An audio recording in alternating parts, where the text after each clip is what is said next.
Hi, everybody. Welcome to the KPRC 2 YouTube page. Randy McIlvoy with our insider, Aaron Wilson. Thought we'd hop on here, chop it up a little bit, talk about some hot-button topics with the Texans.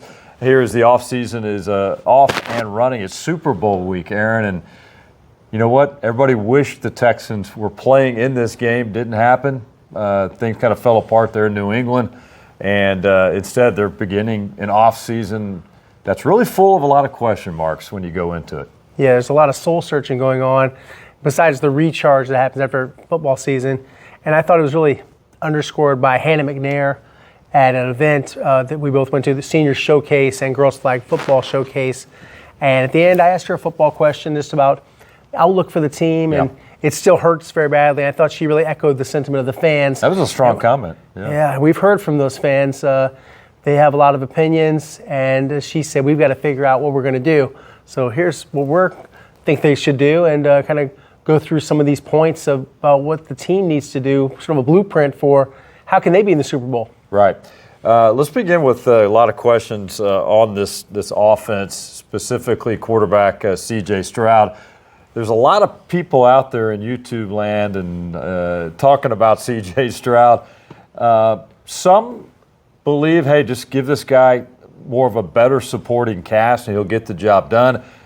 The majority out there right now are concerned of what he showed specifically when the stakes were high against the Steelers and, of course, against the Patriots with all the turnovers. How big of a concern do you think internally it is right now with CJ Stroud in this offense? It's a high amount of concern, but not enough for them to move on from him. Right. But it's not enough confidence and belief for them to give him the $55 million to $60 million contract extension. So they'll kind of punt on that, move down the road a little bit with the fifth-year option, and that gives them some time to see, can CJ settle down and become the quarterback they believe he can be, which, remember, the confidence in him at a sky high after his rookie year. He's the rookie of the year. Yeah. And this was a concerning playoffs. I mean, 5 interceptions and 5 fumbles by any quarterback is going to draw concern. Well, if you do it on the postseason stage as well, it just amplifies, okay, we got an issue here when the pressure's really on. Right. Can he deliver? I think that's still the question mark. Hopefully they get there again next year and he can silence the critics. Right, and I don't think he can do that until he's right back at that same stage. Right. And, of course, all the questions all year, even if the regular season is going fine and he's playing back to a normal, optimal level, it's going to come up again. It's not only about the press and the fans. It's just about performance. That's mostly what we're focused on is performance. I tend to take more of a middle ground view of I'm concerned about it, but I'm not dismissing him as a quarterback altogether. And I think still a good quarterback. Yeah, the overreaction. I don't think he's elite right now. I think he's a good quarterback, and he shows flashes of being a great one. Elite, he's not there yet. Sure. And just so everybody knows, a lot of these great defenses will do that to any quarterback. Right. I covered games when Tom Brady looked not this bad, but bad against the old Ravens, Ray Lewis, Ed Reed Ravens.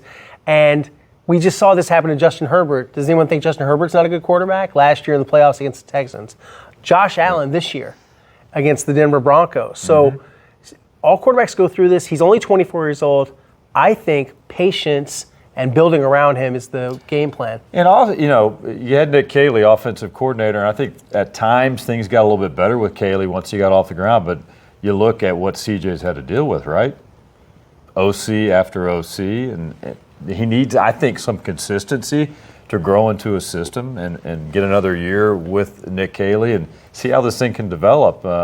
Do you need some pieces around you to get a fair assessment of CJ Stroud? I think you do. I think it starts on the O-line. You need a kind of a bell cow type running back and maybe another veteran receiver. I'd like to see that, although the rookies are showing flashes. But there's still the situation where you look at CJ, you can't fairly assess where he is, I think, until the pieces are around him. Absolutely. And I know that the plan in the offseason is to upgrade the offensive line. 2 things they'll try to do to at least maintain the level that they already have, and I think they're very important. Get some guaranteed money and extension for Titus Howard. That's something that's on their agenda. Yeah. And see if you can find a common ground financially, a compromise on Ed Ingram. And this is what happens when a player has a good season after a bunch of bad years with the Vikings. He has really, the light clicked on this year. and it could be expensive, Randy. It could be like $15 million to $18 million possibly to keep Ingram. And then, of course, we know what they'll do on defense. Can't pay everybody, though. Yeah. You got to make some tough decisions. Got to pay Will Anderson Jr., though, and that's $40 million plus. I think he has proven he is elite, no doubt about it. But that's big decisions financially this team has to make. But, what do you do at running back? You've got Woody Marks, who showed flashes. Joe Mixon, nobody's expecting him to be back. You got to have another piece in that backfield with Woody Marks. Yeah, absolutely. It could happen in a variety of ways. And the supply in free agency really does outweigh the demand, and that could drive down some of these prices. So let's say all of them go to free agency. Breece Hall, Kenneth Walker III, and then you've got other running backs like Rico Dowdle. You've got Javonte Williams. And obviously the majority won't get to free agency, but just right now they are scheduled to be free agents. So we can have this conversation. Yeah. There's about 8 good running backs out there that the Texans could consider having. And I remember when Nick Caserio was at one point in the bidding war for Saquon Barkley, and Saquon wanted to come here. Mm-hmm. He got outbid about $2 million APY average per year on that and wound up with Joe Mixon. But he was involved in all of the running back things, which shows me that Nick Caserio does value the running back position and would maybe spend again. And you can't count on the draft necessarily to get the right running back. But, we talked with Woody Marks this week at a school event, and he was pretty tough on himself. Thought he had a, okay season. He said it was decent. And I think Woody with a bell cow, that's a good 1-2 punch. But you got to have more than one guy out there that gets the job done. And, again, give CJ protection up front on that offensive line, backfield. And I think when you look at the receiving core, we all know a healthy Nico is going to be a serious threat. We know that. The rookies, Higgins and Knowles, showed promise for sure. They made progress during the course of the year. But do you feel like they need one more veteran in that mix at wide receiver as well? Yeah, maybe someone that's not as expensive, like, say, Wan'Dale Robinson from the New York Giants. Yeah. That would look pretty good. You can't put all of your eggs in the Tank Dell basket, even though obviously we talked with Tank. And I was feeling it like, hey, Tank's back. But until he gets out there on the grass, you don't know for sure until he takes a hit, all of those things. But if you have Nico Collins, Tank Dell, Jaden Higgins, Jalen Knoll, Xavier Hutchinson, and a vet that you can count on, and I don't think they should bring back Christian Kirk, who's one of the free agents on the list. He came on. He showed flashes late, though, started fitting in and making some plays, but it was like rest of the season. It didn't get much to pop me, out probably of him. Too little too late, Yeah, in my opinion. Maybe not too little at that. Obviously, the Steelers game was great. Great locker room guy. One game. Yeah. Absolutely great guy. But I think they've got to think about a different vet and someone that runs a different type of route than just what Nico does, which is mostly outside. Needs someone that can go over the middle a little bit. I want to ask you, and I know a lot of the Texans fans out there say, all right, we went to the divisional round again. We didn't win the division. That was probably a disappointment. Most people thought they'd win the AFC South. That didn't happen. You lose out again in the divisional round. This franchise has yet to get over that hurdle, to get to an AFC championship game. Whether you lose or win that game, at least you got to get there. Yeah. This franchise has not done that. You saw the frustration from Hannah McNair. You sense it from the fan base as well. When you project to this next season, how much pressure will there be on D'Amico and the staff of players to get over that hurdle and get to that next level? How much pressure will they get from ownership, from Nick Caserio, whoever you want to throw out there, to get to that next level in the AFC? It's a considerable amount of pressure, and a lot of it is self-generated from the coaching staff, from D'Amico Ryans, his leadership, his assistants, and looking at just players that are leaders, like guys like Will Anderson Jr., that are frustrated, and they're not pointing fingers frustrated, they're just frustrated as a collective. It's a we, not a me type thing, or you didn't do this. They're not pointing fingers at CJ Stroud. Everybody could do more. But to ask this defense to do everything, and for it to be so lopsided, the talent gap and the resources isn't fair. And I think ultimately the pressure's got to also go on Nick Caserio, because he's the architect of the roster, does it in collaboration with D'Amico Ryans, but it's got to get better. And if he misses on these offensive linemen, these picks, he's really only hit on one, Arion Tirsri, so that's got to get better. Yeah. He's done a nice job with the defense, but the pressure is building, and at some point, they say pressure will bust a pipe or make a diamond, and we'll see what's going to be for the Texans. I think that the Texans still have a very bright future because they have the nucleus of a good roster, and I agree with what Nick said. They are a good team. But good isn't good enough. You got to be great. And you got to be great. Like, yeah.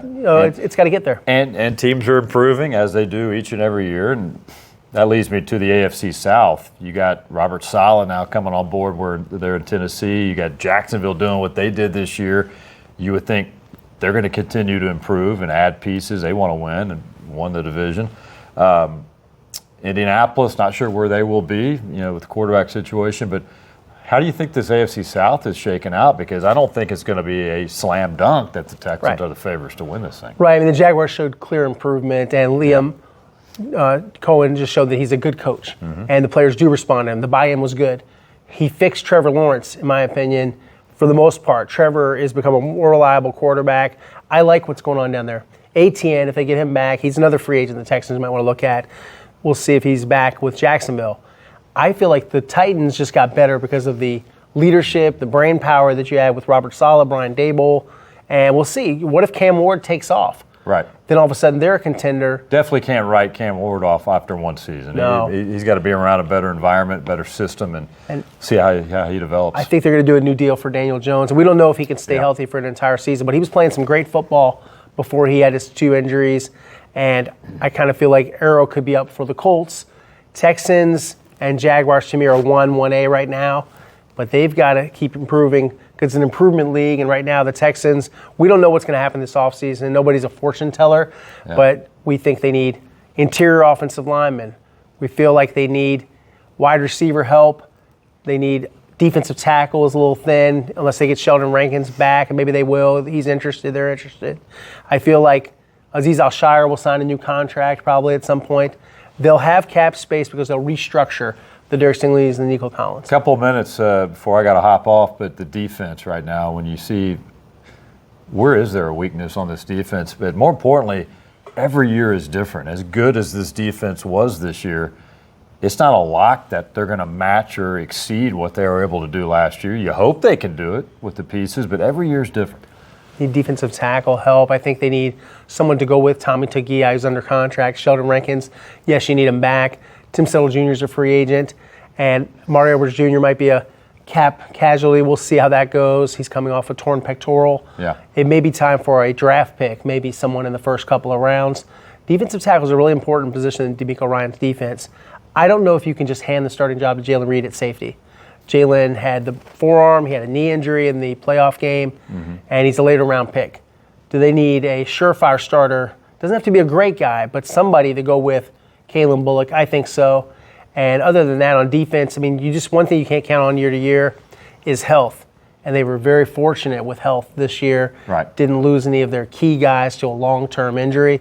Well, and that's what it takes. Will and Daniil, I mean, during the course of the season, they're in pretty good shape. Out there every snap. Yeah. Derek Stingley Jr., Kamari Lassiter, missed one game.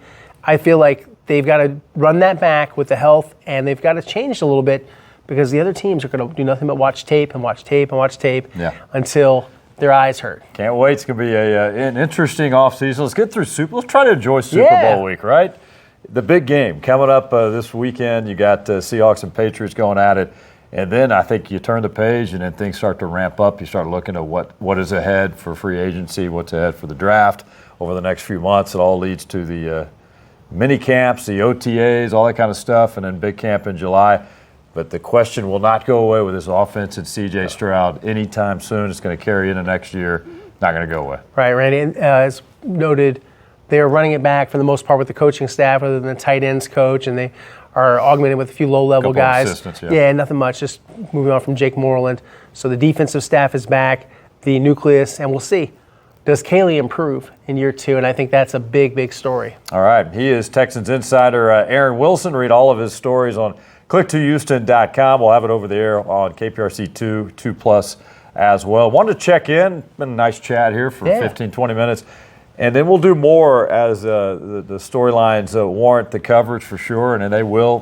They'll be definitely in the news, the Texans, as they look to make some changes to improve things, especially on the offensive side, as they get to work for free agency and prepare for the draft. And hopefully next year is the year they can take that next step, get over that hurdle past the divisional round, because I think it's what fans are going to be demanding. They like DeMeco Ryans. They like the trajectory right now coming off a 12-win regular season, 13 overall, but I think they want to see that next step some of these other franchisers are doing. You know, the clock is ticking. I think at some gotta point they got to get it done. All right, good stuff. Aaron Wilson, Randy McIlvoy, talking some Texans here on our KPRC2 YouTube page. Thanks for tuning in. We'll do it again soon.